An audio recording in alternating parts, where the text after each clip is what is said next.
नमस्कार मित्रमैत्रिणींनो, आपल्या Indian knowledge सिस्टीमच्या या कोर्समध्ये आपण क्वेश्चन आन्सर्सचं हे दुसरं सेशन करतो आहे. काही प्रश्न अजूनही विद्यार्थ्यांना पडत आहेत आणि त्यामुळे त्यांच्या प्रश्नांचं निरसन करण्यासाठी आपण पुन्हा एकदा एक सेशन करण्याचं ठरवलं आहे. आजच्या या सेशनमध्ये काही प्रश्नांची उत्तरं मी देईन.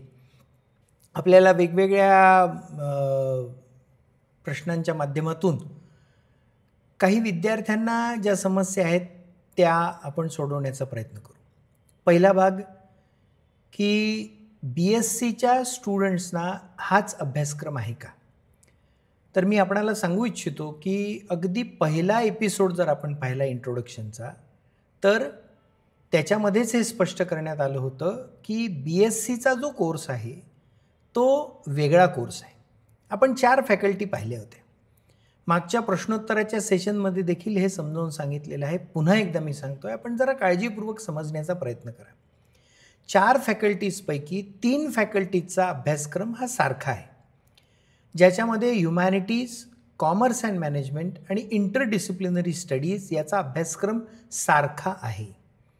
सायन्स अँड टेक्नॉलॉजी या एका फॅकल्टीचा अभ्यासक्रम वेगळा आहे.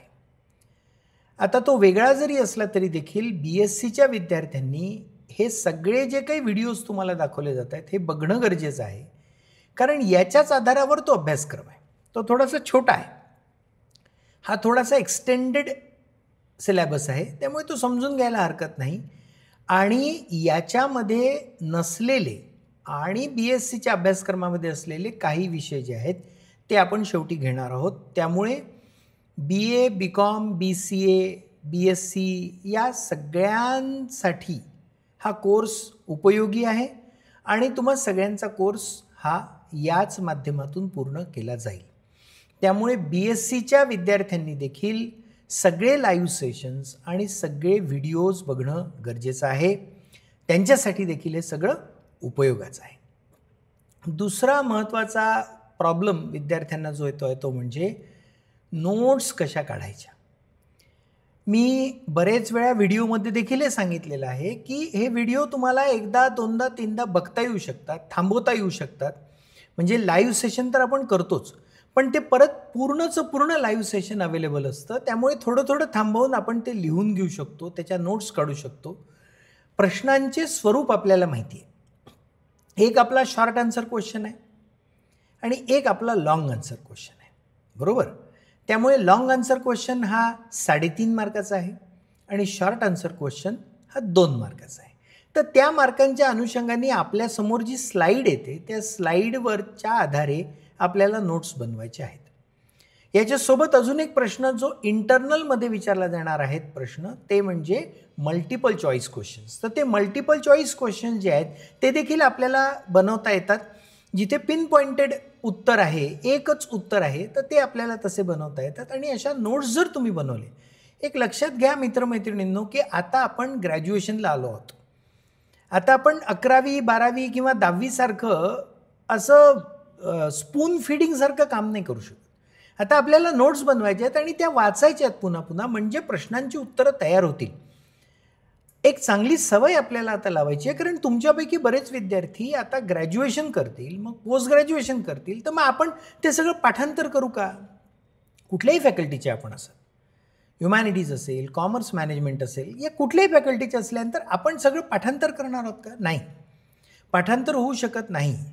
आपण 10वीपर्यंत केलं, आपण 12वीला देखील केलं, पण आता पाठांतर होऊ शकत नाही. आपल्याला नोट्सच्या म्हणजे मुद्द्यांच्या आधारे प्रश्न हा तयार करता आला पाहिजे, उत्तर तयार करता आलं पाहिजे. प्रश्नाचं उत्तर आपल्याला लिहिता आलं पाहिजे आपल्याकडे असणाऱ्या नोट्सच्या आधारे. आणि त्यामुळे ही सवय या सिलेबसच्या, या करिक्युलमच्या माध्यमातून आपण करूयात. मी माझ्या लाईव्ह व्हिडिओमध्ये आणि तसे जे व्हिडिओज अपलोड केले त्याच्यामध्ये देखील हे सांगत असतो की इथे हा प्रश्न आहे, इथे आपल्याला नोट्स बनवता येतील, पण त्या नोट्स तयार करून बघा, सोपं येते. एकदा ती चांगली सवय जर आपल्याला लागली तर याच्यासोबत आता पुढे NEPमध्ये जे वेगवेगळे विषय आहेत, जसं व्हॅल्यू एज्युकेशनचा विषय आहे, पाठांतर करून जमणार नाही.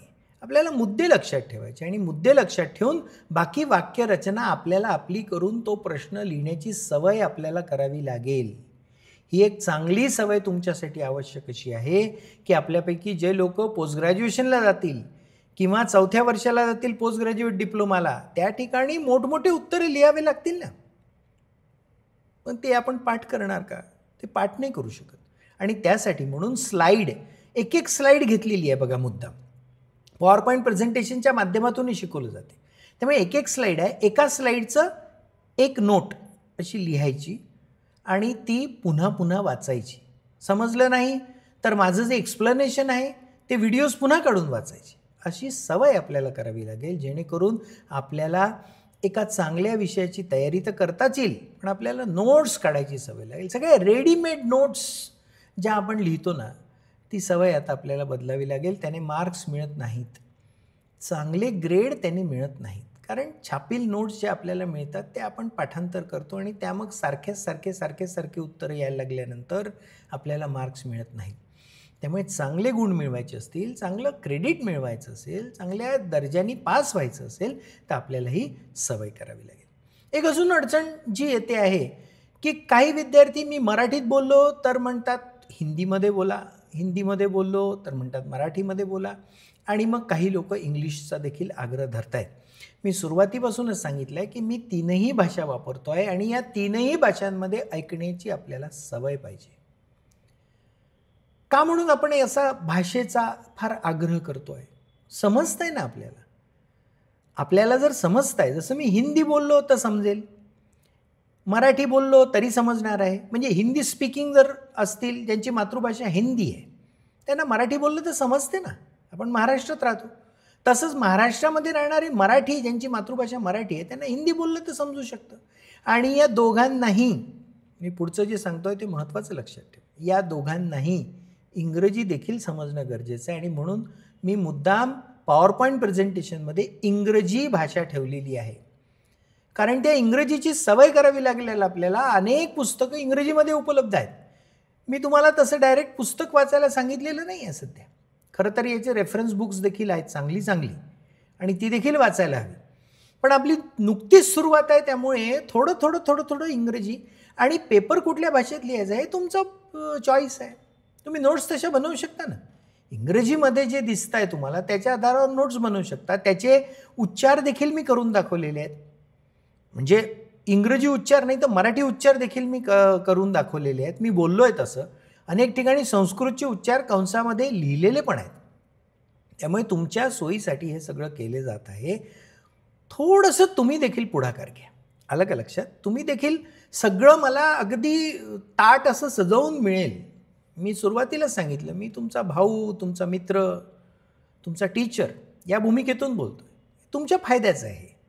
सगळं असं ताट सजवून आपल्याला मिळाल्यानंतर जेवण करायचं, पण त्याचं ते थोडंसं सजवण्याचं काम आपण करू शकलो पाहिजे ना. आपल्याला करता येईल ते, आणि ते सहज जमू शकतं, करता येतं, फार कठीण नसतं ते. आणि म्हणून याच्या बाबतीत तुम्ही फार काळजीपूर्वक हे सगळं करणं गरजेचं आहे. त्यामुळे भाषा हा अडसर येऊ नका देऊ. इंग्रजी बोलायला लागले की आपण एकदम असं दचकतो. म्हणजे मराठीवाले लोक हिंदीमुळे दचकतात, हिंदीवाले लोक मराठीमुळे दचकतात. म्हणजे काय स्थिती आपली झालेली आहे? असं व्हायला नको. या 3ही भाषा आणि विशेषतः इंग्रजीचा देखील आग्रह याच्यासाठी आहे की असं इंग्रजीपासून दूर पडायला लागलो ना आपण, असं भ्यायला लागलो ना आपण, तर आपण मागे पडू. मित्रमैत्रिणींनो लक्षात घ्या, म्हणजे विषय इंडियन नॉलेज सिस्टीमचा नाही आहे फक्त. ग्रॅज्युएशन झाल्यानंतर किंवा पोस्ट ग्रॅज्युएट डिप्लोमा जेव्हा तुमचा होईल, 4 वर्ष तुमचे पार होतील, तेव्हा तुम्ही जेव्हा नोकरीच्या सगळ्या त्या मार्केटमध्ये जाल तर तिथे हे मागितलं जाईल ना, तुम्हाला इंग्रजीत बोलायचं आहे. जॉब्स कसे तयार होते ते पाहिलं पाहिजे ना आपण मित्रमैत्रिणींनो. आणि हे तुमच्या भल्यासाठी सांगतो की आम्ही शिक्षण क्षेत्रात वावरणारे लोक असल्यामुळे आणि थोडंसं आसपासचं वातावरण लक्षात येत असल्यामुळे कोणते जॉब तयार होत आहेत, आता काय गरज आहे, कशाची आवश्यकता आहे, हे सगळं समजून या सगळ्या गोष्टीचा आग्रह करतो आहे.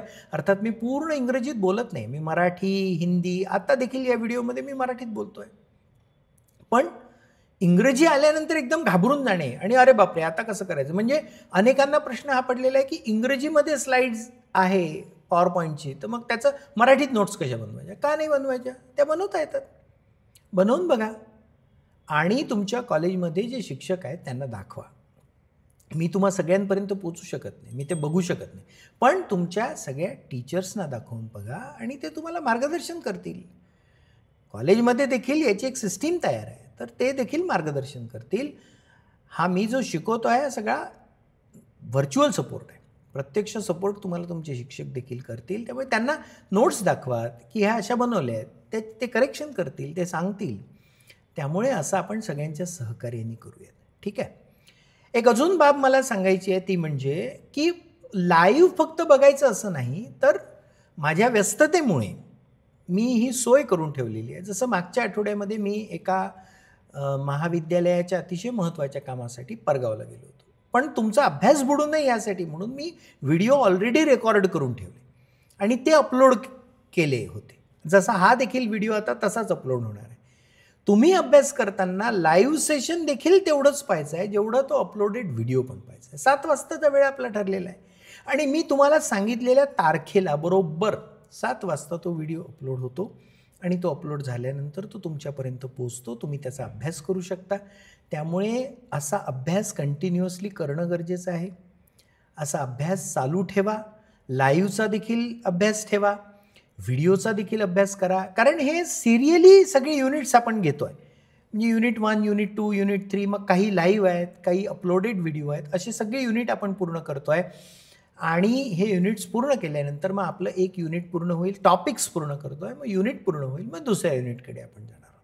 ठीक आहे. त्यामुळे या पद्धतीने सगळे युनिट्स हे बघा. आणि त्यासाठी म्हणून माझा आग्रह तुम्हालाच नाही तर तुमचे जे मित्रमैत्रिणी अजूनही या डोमेनमध्ये आलेले नाहीत त्यांना आहे की आपण चॅनल सबस्क्राईब करा, जेणेकरून तुम्ही यूट्यूब ओपन केल्याबरोबर तुम्हाला त्याच्या पोस्ट मिळतील, तुम्हाला त्याचे नोटिफिकेशन मिळतील. जेणेकरून जसं मी समजा एखाद दिवशी लाईव्ह करतो आहे किंवा एखाद दिवशी मी अपलोड करतो आहे व्हिडिओ, त्याचे सगळे नोटिफिकेशन तुम्हाला मिळतील आणि चांगल्या पद्धतीने आपण लिंक्ड राहू. ओके. एक अजून महत्त्वाचा भाग आपण जो अनेक मुलं विचारत आहेत की कोर्स पूर्ण होईल का? तुमची परीक्षा, मी काय सांगतोय काळजीपूर्वक ऐका. NEPमधल्या सगळ्या फर्स्ट इयरच्या विद्यार्थ्यांची परीक्षा ही साधारण डिसेंबरच्या 3ऱ्या किंवा 4थ्या आठवड्यामध्ये होणार आहे. त्याच्या आधी ती होत नाही. आणि त्यामुळे आपला अभ्यासक्रम आता कुठे नोव्हेंबरमध्ये होतो. आपण हळूहळू आपला अभ्यासक्रम पूर्ण करू, घाई करू नका. आपण पहिलं युनिट आता पूर्ण करतो आहे, दुसरे युनिट एवढे मोठे नाही आहेत, ते छोटे आहेत. त्यामुळे ते लवकर होतील. 4-5 दिवसात एक युनिट पूर्ण होईल. त्यामुळे असं करून आपण 15 ते 20 डिसेंबरपर्यंत सगळा कोर्स पूर्ण करू. त्यानंतर देखील आपण काही क्वेश्चन आन्सर सेशन करू आणि अशा पद्धतीनं, आणि हा पेपर तुमचा शेवटी होईल. त्यामुळे सगळे पेपर झाल्यानंतर शक्यतोवर हा पेपर शेवटी होईल. त्यामुळे तो जानेवारीमध्ये वगैरे तुमचा पेपर होईल. त्यामुळे भरपूर वेळ आहे. फार वेळ याच्यासाठी न देता जेवढा मी सांगितलं आहे 7 वाजताचा वेळ तो द्यायचा, पण ते बघणं गरजेचं आहे. ते सातत्यानं बघणं गरजेचं आहे, सातत्यानं त्याचा अभ्यास करणं गरजेचं आहे आणि ते समजून घेऊन त्याच्या नोट्स बनवून आपली तयारी करून ठेवणं गरजेचं आहे. त्यामुळे आपण जसं सुरुवातीच्या याच्यामध्ये खूप सारे व्हिडिओ लगातार घेतले, आता आपण थोडं ब्रेक घेऊ. म्हणजे आठवड्यामध्ये 3 व्हिडिओ, 4 व्हिडिओ असं करत जाऊ. जेव्हा मला शक्य होणार नाही त्यावेळेस अपलोड होईल व्हिडिओ, होईल तो, आणि तुमचा अभ्यासक्रम पूर्ण होईल. तुम्ही खात्री बाळगा, निश्चिंत राहा आणि हे सगळं आपण करूयात. पण यासाठी सातत्याची गरज आहे. मी एक शॉर्ट व्हिडिओ केला होता, तो फार आवश्यक आहे. ती कन्सिस्टन्सी फार आवश्यक आहे. उत्साह म्हणून एक व्हिडिओ पाहिला, 2 व्हिडिओ पाहिले असं न करता, हे मुद्दाम तुमच्यासाठी, केवळ तुमच्यासाठी म्हणून हे सगळा अभ्यासक्रम ऑनलाईन तयार केला जातो आहे, अभ्यास करून तयार केला जातो आहे आणि त्यासाठी म्हणून तुम्ही देखील वेळ देणं गरजेचं आहे. त्यामुळे हे सगळे प्रश्न आपण बघितले. याच्याशिवाय काही प्रश्न जर आता पुढे येतील तर पुन्हा मध्ये कधीतरी एखादं क्वेश्चन आन्सर सेशन आपण करूयात आणि त्याचा आपल्याला चांगला फायदा होईल. आपण बोलत राहूयात. आणि माझी तुम्हा सगळ्यांना सांगणं आहे, विनंतीपेक्षा सांगणं आहे की सगळे व्हिडिओज बघा, आपल्या मित्रमैत्रिणींना सांगा, त्यांना सबस्क्राईब करायला सांगा चॅनलला, आणि अभ्यास याचा काळजीपूर्वक ऐकून करा. प्रत्येक वेळी तो बघितला पाहिजे. तुम्ही मी सांगितल्याप्रमाणे इयरफोन लावून देखील ऐकू शकता. नोट्स तयार केल्यानंतर म्हणजे पद्धत कशी असते, तुम्ही एकदा व्हिडिओ पहिला, मग पुन्हा एकदा, आणि आहेत किती, अर्ध्या तासाचा व्हिडिओ, तुम्ही पाहिलं, पुन्हा पाहिलं, मग नोट्स काढल्या, मग नोट्स काढल्यानंतर नोट्स समोर ठेवायच्या आणि इयरफोन लावून तो व्हिडिओ पूर्ण ऐकायचा. ते ऐकल्यानंतर आपल्याला बरोबर लक्षात येतं आणि आपण छान याचा अभ्यास करू शकतो. Okay, so I am with you, don't worry. सगळं काही आपण छान करू. BScच्या विद्यार्थ्यांनी देखील हे बघणं गरजेचं आहे आणि त्यांचे राहिलेले टॉपिक्स आपण पूर्ण करणार. ते BA आणि BComचे विद्यार्थी देखील बघतील, BBAचे पण पाहतील, सगळेजण. म्हणजे मी ग्रॅज्युएशनचे जे सगळे माझ्या पहिल्या क्वेश्चन आन्सर सेशनमध्ये सांगितले ते सगळे विद्यार्थी हा कोर्स पूर्ण करतील.